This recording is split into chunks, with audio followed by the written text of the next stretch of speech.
안녕하십니까, 권순환입니다. 국민의힘 대선 후보 경선 과정에서 4.15 총선 부정선거 의혹을 집중적으로 제기해온 황교안 후보에게 국힘당이 지난 9월 26일과 29일 두 차례에 걸쳐 발언에 유의하라는 내용의 비공개 권고장을 선관위원장, 당 선관위원장 명의로 보낸 사실을 여러분들에게 전해드린 바 있습니다. 사실상의 경고장 또는 협박장이라고 해도 무방할 것입니다. 황교안 후보에 대한 권고장은 당 선관위원장 명의로 발송됐다고 합니다. 요지는 황교안 후보가 명확한 물증이나 인적 증거 없이 중앙선관위의 신뢰와 명예를 실추시키고 당에 대한 국민의 신뢰를 실추시키고 있다. 또 당내 경선 위탁관리 협약에 근거해 중앙선관위 협조를 받고 있다면서 앞으로 발언에 유의하라는 그런 내용이라고 황교안 후보는 공개한 바 있습니다. 당 선관위의 이 같은 처사와 관련해 황 후보는 10월 5일 6차 방송 토론에서 당의 대선 예비 후보가 자신의 소신과 신념을 가지고 이야기하는 것을 당 선관위가 전방위적으로 막는 게 공정한 선거 관리라고 생각하는가라고 홍준표 후보에게 물었습니다. 이에 대해 홍준표 후보는 후보마다 자기의 주장이 있는데 그걸 어떻게 선관위가 제지를 하나, 선관위가 좀 과했다, 그렇게까지 할 필요가 없었다는 입장을 밝혔습니다. 황교안 후보에게 문제의 비공개 권고장을 발송한 주체는 당 선관위였고 현재 국힘당 선관위원장은 정홍원 전 국무총리입니다. 그런데 여러분, 바로 그 정홍원 당 선관위원장이 지난해 4.15 총선 의혹과 관련해 공개적으로 언급했다는 사실을 여러분은 알고 계십니까? 정홍원 당 선관위원장은 당시 이렇게 말했습니다. 많은 사람들로부터 4.15 선거가 부정선거라는 주장이 제기되고 있다. 현재 103개 선거구에서 선거소송이 제기되어 있으므로 그 투표함을 개봉하여 신속하게 당부를 밝혀야 할 일임에도 왜 이를 미루고 있는지 묻고자 한다. 정부나 중앙선관위는 선거소송의 신속한 진행을 촉구하여 국민의 의혹에 대한 진위를 하루속히 가릴 것을 요구한다. 이런 내용이었습니다.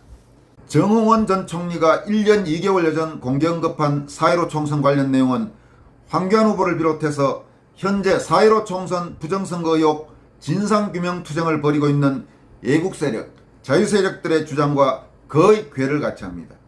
그런데 이번 대선 경선 과정에서 당 선관위원장 명의로 황교안 후보에게 발송된 비공개 권고장은 전혀 결이 다릅니다. 오히려 이준석, 하태경 등 그동안 부정선거 의혹 진상규명운동을 길을 쓰고 폄훼하던 자들과 비슷한 그런 내용입니다. 정홍원 국민의힘 당 선관위원장은 2년 2개월여 만에 왜 이렇게 갑자기 자신의 입장이 바뀐 것인지, 아니면 비공개 권고장 발송 사실이 알려진 뒤 일각에서 의혹을 제기한 것처럼 당내 일부 세력, 구체적으로 이준석, 하태경 그룹의 압력에 의해 황 후보에게 권고장을 보낸 것인지 설명할 필요가 있어 보입니다. 이와 관련해 최근 국민의힘 대전 충청 평당원 협의회는 발표한 성명에서 우리는 이번 비공개 권고문 파동에 중앙선관위와 유착관계를 형성한 당내 부정선거 비호 세력이 개입했다고 의심한다면서 정홍원 당 선관위원장과 김기현 원내대표는 이를 조사해서 당원들에게 해명해야 한다, 이렇게 강조한 바 있습니다. 이 내용은 얼마 전 여러분들에게 권순환TV가 소개해드린 바가 있습니다. 그럼 정홍원 당 선관위원장이 지난해 9일 발표한 대한민국 국민 여러분께 호소합니다라는 제목의 대국민 호소문을 여러분들에게 전해드리도록 하겠습니다. 당시 발표한 내용이 상당히 깁니다. 그렇기 때문에 오늘은 전문을 소개하지는 않고 부분 중요한 내용, 특히 이 4.15 총선 의혹과 관련해 직간접적으로 연결되는 그런 내용을 중심으로 여러분들에게 소개해드리도록 하겠습니다. 정홍원 전 국무총리는 당시 발표한 대국민 호소문에서 우리의 헌정질서를 무너뜨리고 민생을 파탄으로 이끄는 문재인 정권에 대해 그것은 아니라는 확실한 목소리로 거부하자면서 국민의 결단을 촉구한 바 있습니다. 정홍원 전 총리는 그 당시 호소문에서 앞부분에서 전 국무총리 정홍원입니다. 저는 오늘 피를 토하는 심정으로 국민 여러분께 절규하고자 이 자리에 섰습니다. 이렇게 시작한 다음에 지금 이 나라는 상식도 윤리도 법도 없는 경우 없는 나라가 되어가면서 권력이 판치고 힘이 정의가 되는 세상이 되었기 때문이다. 이렇게 설명했습니다. 그리고 지금까지 대한민국이 걸어온 길, 어려움으로부터 일제강점기에서 6.25 동족상잔의 전쟁 이런 여러 어려움을 거치면서도 다시 국가가 운비하는 도약한 그 지금까지의 성공의 역사들을 쭉 설명을 했습니다. 그렇지만은 최근 들어 특히 문재인 정부가 들어서더니 온 나라 전 분야에 걸쳐 싹기는 것커녕 무너지고 깨지는 소리가 진동을 한다 이러면서 이 정권이 들어선 뒤 지난 3년을 되돌아보면 이 정권이 무엇을 한 것으로 기억되며 무엇이 업적으로 떠올려집니까? 이렇게 물었습니다. 그러면서 국가 안보가 무너진 상황, 외교가 무너진 상황, 경제 추락의 상황, 부동산 문제의 상황 이런 부분들을 쭉 설명하고 소위 적폐청산이라는 미명 아래 이루어진 정치보복 내용을 쭉 설명했습니다.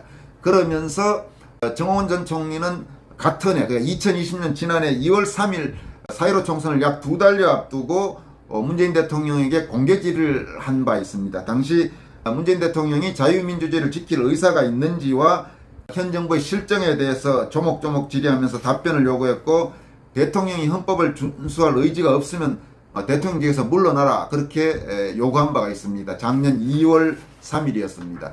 그러면서 정홍원 총리는 지난해 7월 27일 대국민 호소문에서는 그에 대한 어떠한 답변도 듣지 못했다고 국민 여러분께 보고드린다 이러면서 다시 한번 대통령의 답변을 촉구한다 그런 내용을 소개했습니다. 그리고 무엇보다 큰 문제는 대통령의 신뢰 상실이다 이러면서 현 정권에 몸담은 수많은 사람들의 이중적이고 철면피한 모습들은 필설로 다 표현할 수 없다 이런 이야기를 했습니다. 그리고 여성의 인권을 주창하던 자가 여성을 성추행하고 위안부의 인권을 외치던 자가 위안부를 사리사욕에 이용하며 반미를 외치던 자가 자녀는 미국 유학을 보내는 이런 구역질나는 위선을 언제까지 보고만 있어야 하느냐 이렇게 질타했습니다.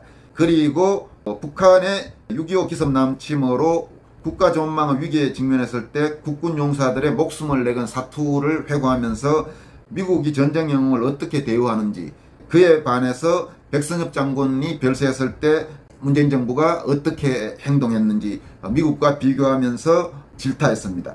그 다음에 이제 선거 문제를 비롯한 비리 사건 관련해서 이런 내용을 말하고 있습니다. 이 부분부터 여러분들에게 차근차근 내용을 설명해 드리도록 하겠습니다. 현재 계류 중인 울산시장 선거 부정 사건, 라임, 옵티머스 등 각종 부패 사건, 서울 부산시장 등 여성 추행 사건, 그 밖에도 각종 비리 사건들에 대하여 집권층 사람들은 수사기관을 윽박질러 적당히 덮고 넘어갈 수 있을 것이라고는 추호도 생각하지 말기 바라며 검찰은 국민들이 엄중한 감시의 눈으로 지켜보고 있음을 유념하여 철저한 수사를 통하여 진실을 규명하여야 할 것입니다. 그런 다음에 바로 4.15 총선 이야기 처음에 한번 소개해드렸던 그 내용이 이제 본격적으로 나옵니다. 그 부분을 다시 여러분들에게 말씀드리겠습니다. 잘 들어보시기 바랍니다. 아울러 많은 사람들로부터 4.15 선거가 부정선거라는 주장이 제기되고 있습니다. 현재 103개 선거구에서 선거소송이 제기되어 있으므로 그 투표함을 개봉하여 신속하게 당부를 밝혀야 할 일임에도 왜 이를 미루고 있는지 묻고자 합니다. 정부나 중앙선관위는 선거소송의 신속한 진행을 촉구하여 국민의 의혹에 대한 진위를 하루속히 가릴 것을 요구합니다. 그러니까 이 내용은 이런 내용입니다. 현재 많은 국민들이 4.15 선거가 부정선거라는 그런 주장을 하고 있다. 100개가 넘는 선거구에서 선거소송이 제기되어 있는데 그렇다면 여기 이제 대법원이란 말은 없지만 대법원은 빨리 투표함을 개봉해요. 신속하게 당부 그러니까 옳고 그름을 밝혀야 하는데도 왜 미루고 있는지 묻는다. 그러면서 정부하고 중앙선관위는 빨리 선거소송의 신속한 진행을 대법원에 촉구해서 국민의 의혹에 대한 진위를 하루속히 가리라. 그렇게 요구한다. 지금 이 내용입니다. 지금 이렇게 요구한 이 내용이 이번에 황교안 후보에게 이른바 비공개 권고장을 통하여 헌법기관인 중앙선관위의 명예를 실추시키고 있으니까 발언에 조심해달라. 이렇게 말한 사람과 똑같은 사람이라고 여러분 믿을 수가 있습니까? 전혀 지금 결이 다른 내용이 아닙니까?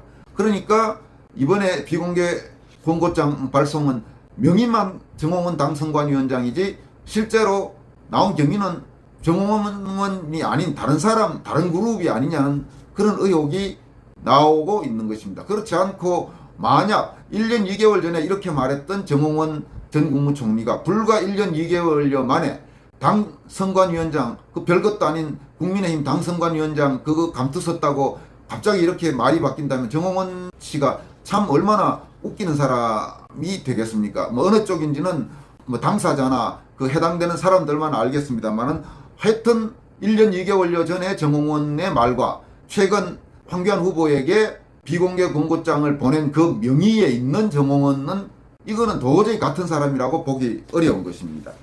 그리고 지난해 7월 27일에 정홍원 전 국무총리가 발표한 대국민 호소문에는 이런 내용들도 또 있습니다. 이 기회를 빌려 법원과 검찰에 한 말씀 드리고자 합니다. 사법기관이 존재하는 이유는 국가와 사회의 정의를 세우기 위함이 아닙니까? 천지가 무너지더라도 사법기관이 정의를 지키면서 국민의 자유와 권리를 찾아주는 최후의 보루가 되어야 합니다. 판사, 검사 여러분들은 오로지 정의의 사도라는 자긍심을 갖고 훗날 역사에 내가 어떻게 기록될 것인가 하는 것을 늘 마음에 새기면서 직에 임해 주실 것을 부탁드립니다. 지금 지지부진한 각종 비리사건 수사나 상식에 부합하지 않는 판결에 대하여 법원, 검찰에 깊은 성찰이 있으시기를 국민의 한 사람으로서 간곡히 당부합니다. 그러니까 이 법원과 검찰, 판사, 검사들에게 당부하는 내용입니다. 다음 이제 언론에 관해 당부하는 내용이 있습니다. 이어가겠습니다. 또한 언론에 대하여도 한 말씀 드립니다. 언론은 사회의 공기로서 파수꾼과 같은 역할을 하여야 하지 않는가요? 이를 위해서는 진실, 정확, 공정이 생명일 것입니다. 이 정부 들어 언론 환경이 매우 열악해졌습니다만 언론인 여러분들도 스스로 소금의 사명을 다하고 있는지 한 번쯤 성찰해 보시기를 바랍니다. 비판할 것을 못하고 왜곡하여 기사를 낸다면 그 기록들이 두고두고 여러분의 양심을 괴롭힐 것임을 새겨주시기 바랍니다. 이렇게 언론에 대해서 말했습니다. 그 다음에는 야당에 대해서 하는 말입니다. 마지막으로 야당에게 한 말씀 드립니다. 여러분들은 집권 세력이 잘못된 길을 갈 때 이를 바로잡기 위해 존재하지 않습니까?